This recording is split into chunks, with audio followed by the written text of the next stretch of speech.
come post-COVID-19. So let's address that first, right? Right now, just let's address the pandemic. And we can show this slide later. Doron, just go back to the first slide. So I want to just speak about something very important right now in terms of the pandemic, because as we look around the world, we see that everybody in the world, almost everybody, is going through different stages of what can only be called grief. Grief happens when we lose something in our lives. So people grieve when they have a death in the family, they lose a significant other, they go through a divorce, they lose their job, they find themselves in severe crisis, they have an accident. As we know, there are every day multiple reasons why people experience this phenomenon called grief, which is a result of a loss of something that you assumed was normal, for something that you assumed and took for granted.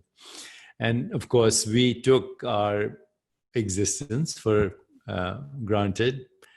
Nobody wakes up every morning and says, wow, I exist. You should, actually, because existence should be a perpetual surprise. And that's what makes existence so important. But when we take existence for granted, not with gratitude, and then something happens like this, which threatens our very existence, then obviously we feel tremendous loss and grief, and as a result, stress. As a physician, I've seen people going through grief, and I see that a lot of them go through the following stages. So when people experience loss, the first thing they also react with is victimization. They feel victimized. Why me? Of course, right now, COVID-19 is affecting everyone. But in any case, anyone who's affected feels victimized. And then the second stage is anger, maybe even hostility. And then the third stage is frustration. And the fourth stage is resignation. And the fifth stage is even worse. It's helplessness. And at this point, some people get stuck. But some people, a few, find acceptance. And as soon as you find acceptance, which you have to, because it is what it is, then some people find meaning. So I want to suggest that this is a moment for some of us, at least, who find acceptance can also find meaning. And I want to address what that meaning is. But meanwhile, people are going through several pandemics at the same time. So one is the infection, the pandemic of COVID-19. The second is the pandemic that we could call economic crises throughout the world. And the third pandemic right now is stress and grief. And a lot of people have not yet found acceptance or meaning, and therefore they're still in the process of grieving, which is causing a lot of anger, resignation, etc. And in our studies at the Chopra Foundation, we have discovered that those people who are more susceptible to the morbidity, which means they get sick from the disease, and mortality, which means they die from the disease, this population, this demographic, has certain common factors. They have stress, they have deep anxiety, they have depression, and they also have chronic low-grade inflammation if they are elderly. And as a result of chronic low-grade inflammation, they're likely to have diabetes or metabolic syndrome, cardiovascular disease, or some other illness like asthma or autoimmune illness of some kind, or another kind of chronic infection. And then when they get COVID-19, they go into a crisis. But now we are also seeing that a lot of young people are getting acutely sick and getting morbidity and also mortality. And these people are, in addition to having chronic stress and inflammation, these people also have what we can call acute inflammation. And so that acute inflammation is frequently referred to as a cytokine storm. And this inflammatory storm crosses, creates biological havoc in the body. Don't show the slides till I ask you to, okay? So stay with the conversation for the moment. Okay, is everybody able to hear me and see me? Are we all going strong? Okay, so what can we do to decrease acute inflammation? And what can we do to decrease chronic inflammation? And our studies have shown that those people who practice certain mental, mind, body, and physical activities, they can decrease their inflammation, acute and chronic, significantly, 65 to 70%, and therefore their chances of getting sick are dramatically reduced. Acutely sick and chronically sick are dramatically reduced. So I would like to address these different aspects of well-being, which are very important right now as the pillars of well-being, to decrease inflammation, anxiety, depression, stress, and the inflammatory storms that cause morbidity and mortality. So with that, may I have the first slide? It says, New Scientist, Your Thinking Body. Can we see that first slide, please? Daron, could you please show the first slide? Okay, so next slide, please. If you can show the next slide.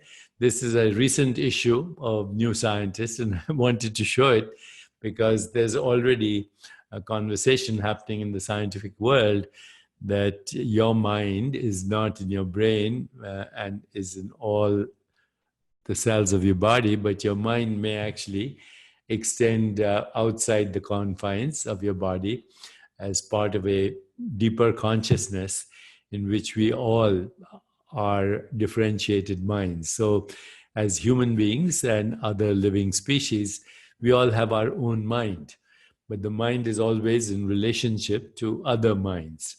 The mind is frequently defined by good scientists.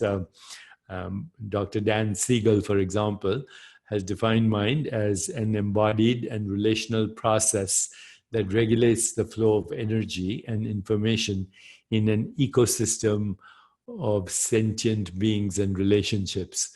So you can see your mind, my mind, other people's mind, even the minds of other species are part of a matrix of minds, but they all are differentiated aspects of a single awareness or consciousness, the deeper ground of existence. So awareness, existence, pure consciousness differentiates into minds, and the matrix of minds and the genetic microbiome that ultimately creates the biological organisms that we call sentient beings with their minds are collectively projecting our experience of the world, of the universe.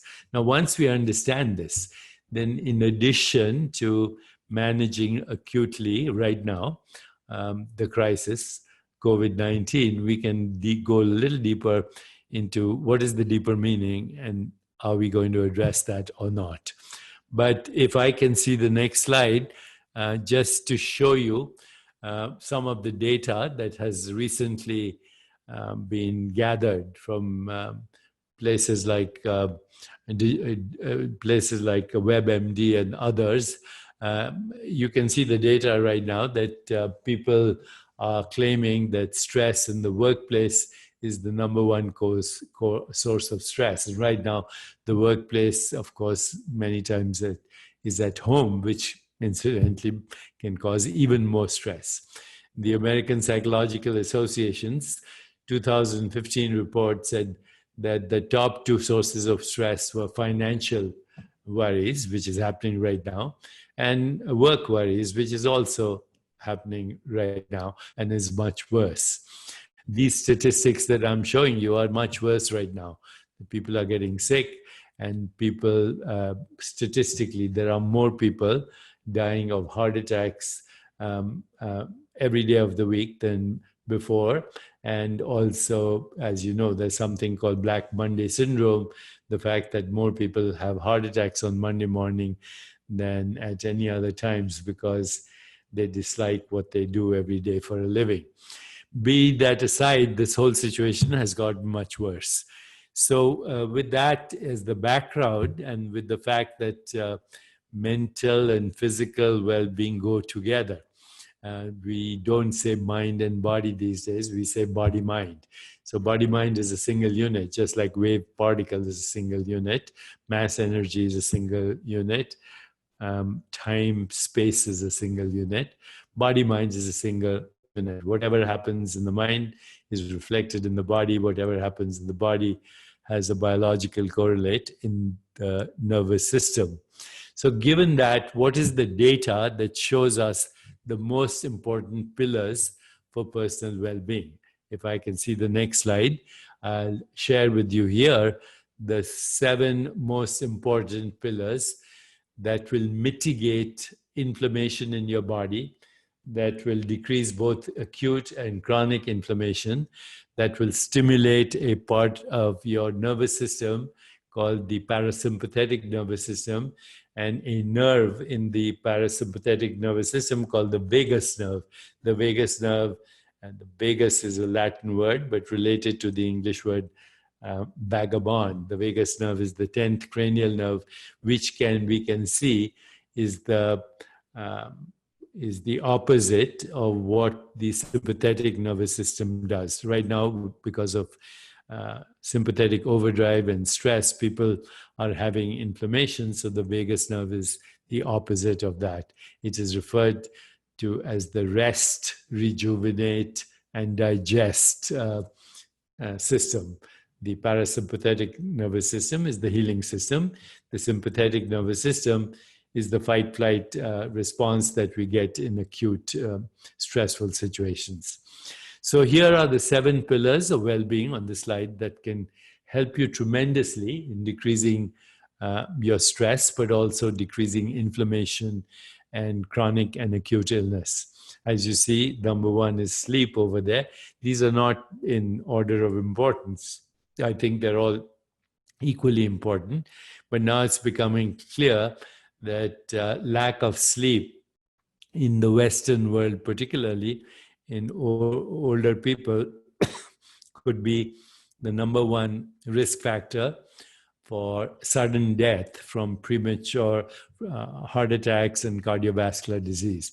So sleep is very important, both dream sleep and also deep sleep and light sleep. And of course, the amount of sleep recommended is anywhere between 7 to 8 hours, with 90 minutes of deep sleep and 90 minutes of REM sleep. And today we have all these interesting ways and gadgets to measure our sleep response every night. And I would suggest that you make it a priority to sleep latest by 10:30, wake up by 6 to 6:30, try and get 6 to 7 hours and ultimately build up to 8 hours of good restful sleep. You will decrease your chances of Alzheimer's, you will decrease your chances of chronic disease and even obesity, and your hormones will get regulated, your immune function will improve, and your biological responses will reset themselves. It is during deep sleep that junk is flushed out from our brain and the amyloid, etc., which causes Alzheimer's. So also lack of delta sleep is the number 1 risk factor for Alzheimer's as well. Second here, on the slide, you see meditation and stress management. And we have done a lot of research at our foundation in collaboration with other institutions that show unequivocally that when people practice even 20 minutes of meditation once or twice a day, inflammatory markers go down, and genes that cause self-regulation go up. Some genes are upgraded 17-fold over baseline. Genes that cause inappropriate inflammation go down, and healing occurs. The level of an enzyme called telomerase goes up by 40% in 1 week of meditation practice. So in addition to meditation practice, I will ignore the phone. Don't worry about it. It will pass. Okay. So the phone will pass, and or let me just take it.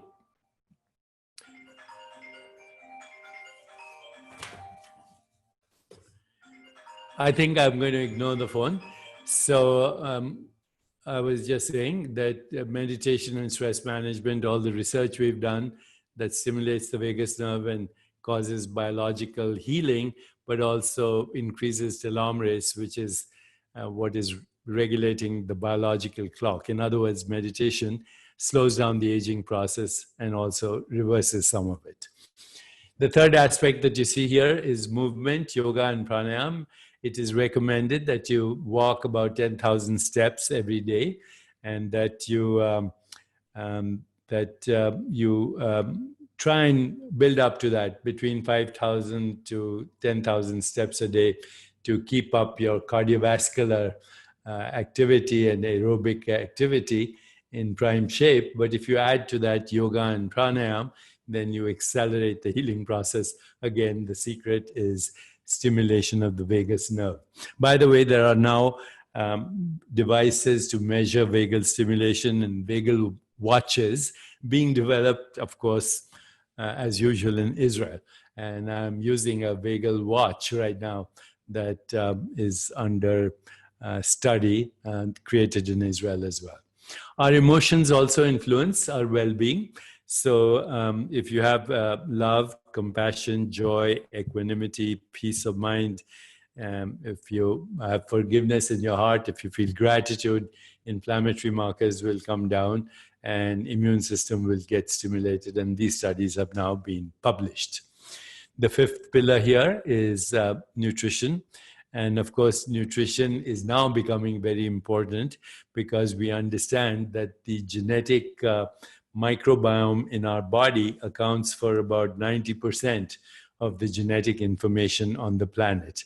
So if you eat a maximum diversity of plant-based foods, you're getting the best genetic information in your body that is coming from outside sources.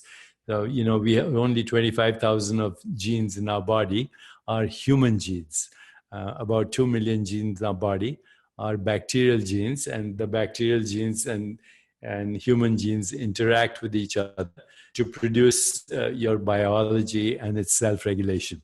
You can't change your human genes. They were given to you by your parents, but you can change your bacterial genes. In other words, you can change more than 99% of the genetic information in your body, and the human genes can be epigenetically modified for health and well-being through these 7 pillars. In other words, you can actually totally reinvent your body through nutrition alone. Of course, everything else matters as well. The sixth slide that you see here is on biological rhythms. So as human beings, we have several biological rhythms, circadian rhythms, which follow the cycle of night and day, seasonal rhythms, even lunar rhythms and tidal rhythms, because our planet is part of the symphony of the total universe, and our biological systems are part of the ecosystem. And so, we are part of the universal music. That's why we call it the universe, one song. So when our body is in harmony with our cosmic body, it also heals ourselves. A little bit of practice of grounding, walking barefoot on the ground, on the beach, touching a tree, walking in natural environments, even using grounding devices will help reinvent your body, begin self-regulation, healing, and everything else. So these are the 6 most important pillars. And now come to the 7th most important thing, which is I was talking about what is the deeper meaning. And my friends, I have to say the deeper meaning is that we are not looking at this situation in a holistic manner. We are looking for immediate results, whether it is through a vaccine, which I hope will come soon, hopefully from Israel, India, wherever. But a vaccine will be very important, addressing this immediate situation. but ultimately we have to look at the deeper meaning, which I started with. And I think the deeper meaning, my friends, is that we have a very stressed ecosystem today. And the ecosystem includes nature, your biology, the biosphere, my biology. And therefore, actually, the genetic microbiome, which is extremely stressed, the planetary genetic microbiome, which is extremely stressed and which results in these mutations. COVID-19 is so called because it's the latest mutation, 2019. COVID has existed for millions of years, and mutations occur periodically. People used to think randomly, but it is very obvious they are due to toxicity in the environment and a stressed genetic planetary microbiome. So climate change, economic disasters, mass migrations globally, eco-destruction, extinction of species, social and racial injustice, economic trade wars, mechanized ways of self-destruction, including nuclear weapons and biological weapons and cyber warfare, are now leading us on the path to self-destruction. And COVID-19 is just the latest symptom. But even as we are now confined in our homes, you can see that the biosphere is repairing itself. You can see that the birds are singing. You can see that the fish are returning to dead lakes. Even the canals of Venice are seeing fish. You can see that the Himalayas can be seen from 500 miles away. Birds are singing, bees are back. Bees are responsible for 80 to 90% of our nutrition on this planet. And people are breathing better in polluted cities. So now we know that climate change is reversible. We also know that an oil-free economy is possible. So this is the deeper meaning that I was suggesting. And this is a moment of opportunity for us to reinvent our bodies, resurrect our souls through self-awareness, and ultimately hope to reach a critical mass for a more peaceful, just, sustainable, healthier, and joyful world. So with that, Doron, I would like you to show me the next slide, which goes beyond what we call the 7 pillars and to what I call the total well-being of the ecosystem that we call society. And that includes career well-being, job well-being. We find that in corporate worlds, when people have shared vision, where they have good leadership, where they complement each other's strengths, where there's maximum diversity, where their talent is noticed, where they're appreciated, and where they work like a sports team, the business thrives. And this is an opportunity right now to reinvent our career well-beings, because a lot of people are working from different locations and yet they're part of a team.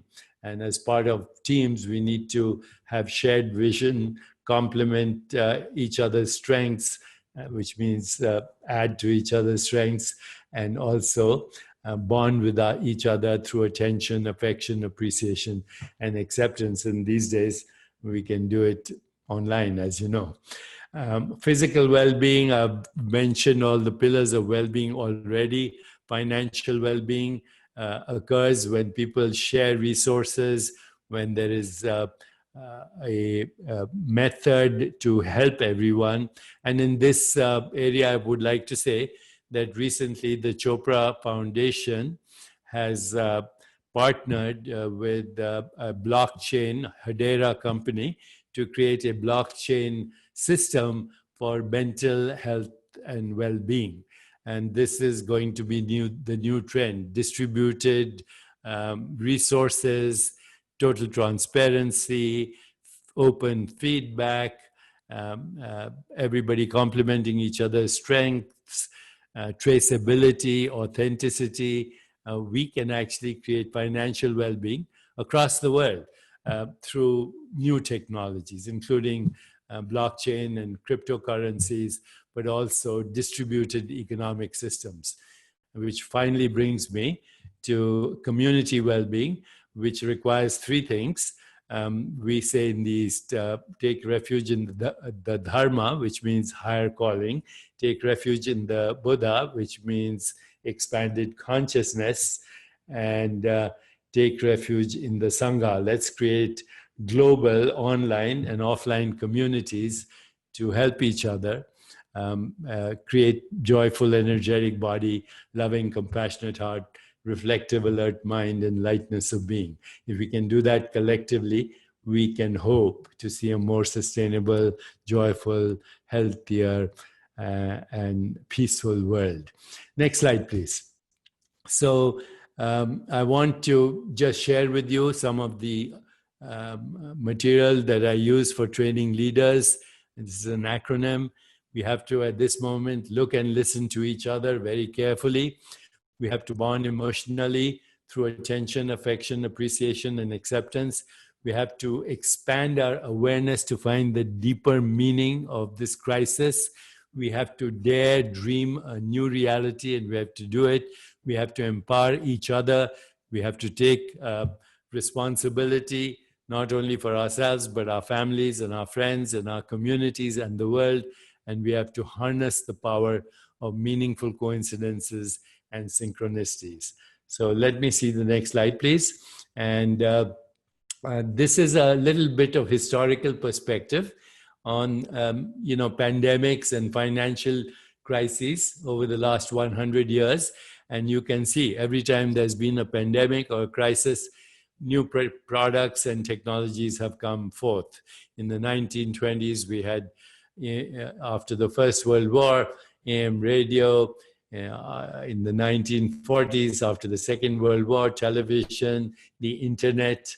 In the 1990s, smartphones, 2000, and then it went totally crazy now with artificial intelligence, virtual reality, augmented dreamscapes, and harnessing biotechnology with amazing biofeedback, where we can intervene through VR, immersive technologies. And I can guarantee you, my friends, when this pandemic is over and there are new vaccines, we'll also see numerous new technologies. And I'm sure a lot of them will be coming from Israel itself. So next slide, please. If we can see what is happening. Right now, a lot of us who are working in the field of technology are creating new algorithms, correlating biometrics to well-being, looking at brain entrainment, precision genomics, mental health, pain management, stress management, bioregulation, and tying these algorithms into master algorithms where you can introduce mind-body interventions before a crisis arises or even in the midst of a crisis. Next slide, please. So biofeedback is something that has been very dear to me, but I've, of course, practiced yoga for now 40 years. And we can see that today we can measure everything related to almost every biomarker in the body. We can actually work towards a reflective, alert mind. We can correlate that with breathing rate, heart rate variability, blood pressure, genetic activity, and many, many more things, including what happens to us in our dream states and how our digestive functions influence our moods and so on. Just a preview of the coming technologies that will become available, I hope, as the pandemic passes and is over. Next slide, please. So these are all the new the techniques that we are using. Techniques are not new, but measurement and our ability to measure them and intervene them and accelerate learning is very new. And this has become a passion of mine, the future of well-being and technology, combining ancient wisdom traditions with modern technology. I know that Doron is a big fan for technology. I hope to connect with him later on how we can collaborate together on well-being and technology. Next slide, please. So this is our mission. We want to leverage the potential of emergent biometrics for well-being, immersive technologies to deliver the well-being tools of the future society. And this is going to only happen when there is emergence, which means there's global cooperation and there is connecting our vision together and having a totally transparent and open system. Now, I know I'm getting the feedback that I went over the slides too fast, but the slides are there for you to go look at them again. Given the constraints we have on time, I thought it is better to go over all the material that I had planned. Next slide, please. So there are many free resources that you can look at online. These are some of them, and these are the URLs, and you can find these by going back to these slides. Doron, can we go to the final slide now, if there is one? But I will stop here, I think, and invite questions from you. I know I've covered a lot of material, but it was important for me to share with you that this is a moment also that we could call an opportunity. And yes. When opportunity comes together with crisis and meaning and purpose, then we can actually transform ourselves and transform the world. And this is our moment. Together, yes, we can help to create a more peaceful, just, sustainable, healthier, and joyful world. So I'm very happy to answer any questions that you may have, and let's do that now. The first question is about your new book, Total Meditation. Can you expand a little bit, because a lot of people would like to have it and would like to learn about total meditation? So Total Meditation comes out in September and internationally. It can be pre-ordered right now. I was asking myself, what if somebody could be in a state of centered awareness all the time, not just during periods of meditation? So if you could be aware of what you're sensing right now, sensations, perceptions, images, feelings, thoughts, you would immediately know not only what you're sensing, but what to choose in this moment to experience a joyful, energetic body, a loving, compassionate heart, a reflected, quiet mind, and lightness of being. And if you could stay there, that is what we would call peak living. So right now, artists talk about peak performance, a grand piano performance or a musical performance, a great piece of art, a scientific discovery, a great, athletes talk about peak moments, how about peak living? How about having that experience all the time, which means living with no resistance, no regrets, in the moment, frictionless flow, lightness of being. That's what total meditation is about. I love it, because you represent it right now with your look and with your life and how you live your life, and it's a role model for others. Tell us a little bit about Never Alone, because this is important. A while ago, I found out that suicide is the second most common cause of death in young people. Every 40 seconds, somebody is committing suicide in the world.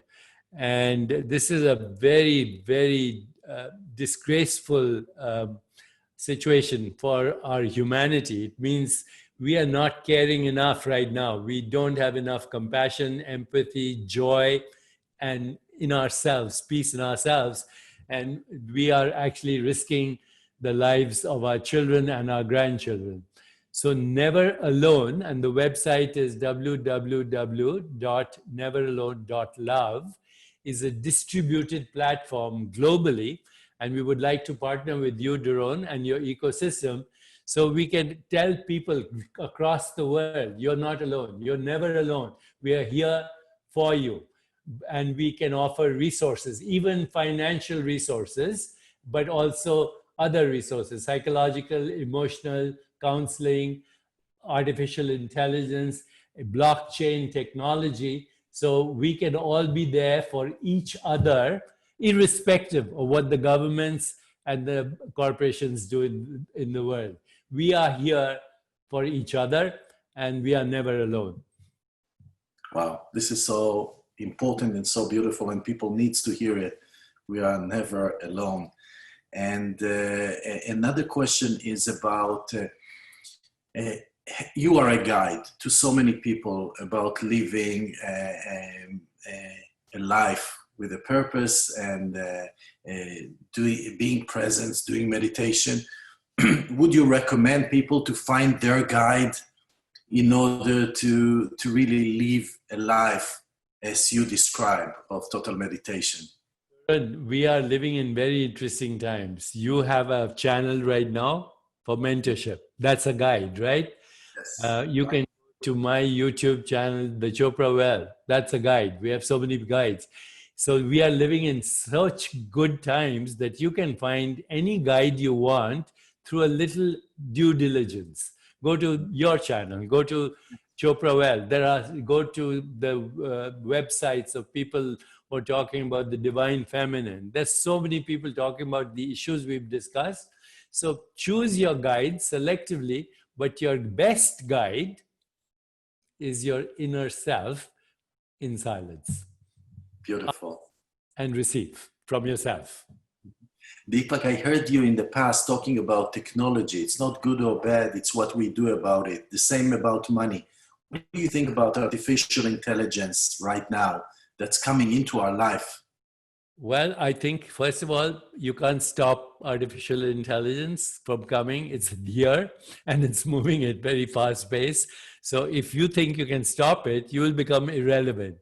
Now, having said that, artificial intelligence is moving so fast that it will build in safeguards for ethical use. And that's the number one conversation right now in the artificial intelligence community. I'm creating my own artificial intelligence avatar. It's called Digital Deepak, and it has built into it a system of ethical cooperation with other AI bots out there. So long after I'm dead, my artificial intelligence twin will continue to learn from future generations, but we'll also tell them about what happened in our generations, how we tackled the COVID-19, how we found meaning. This is going to be a cross-generational dialogue that will occur between ancestors and descendants for the rest of recorded history. So don't stop it. This is going to be a very exciting time. Exactly. I know how much you love technology, and you mention it here. Just as a closing forecast, are you optimistic about what COVID brings to the world? You were talking about bees are coming back. You were talking about us going within to find, the essence of human being. You always talked about human being versus human doing, and suddenly COVID brings us closer to our nature. Optimism implies also that there are other people who are pessimistic. And then people also say, are you hopeful? Which implies that there is despair. So despair and hope go together. Optimism and pessimism go together. I'm neither optimistic nor pessimistic. I'm saying just be realistic. And if you're really realistic, then there is a lot of creative opportunity to totally reinvent life on this planet and create a more peaceful, joyful, socially, economically just and sustainable and healthier world. That comes from collective creativity, not just by being optimistic. Oh, that's beautiful. Because I remember that human species could be a pilot that was failed. That's right. No, we better we bet if we don't take this opportunity, then of course, nature might say the human species was a good experiment, but unfortunately it didn't work. We don't want that to happen. Mhm. I'm taking one question from Sarah. Do you feel that long-term experience with the COVID-19 is actually doing more harm to the US because of the various conspiracy theories and conflict among communities? The short answer is yes. And I think the US is losing its status as a world leader. Hopefully, everything will change. And, they say nature has a way of self regulating. This is part of our crisis as well. But I agree with Sarah, yes. Wonderful. Dr. Deepak Chopra, we are so pleased to have you. It's And always a joy to be with you. God for bless. your heart, for your love, and for the inspiration for the entire world. Thank you so much for joining us today. Bless. God bless.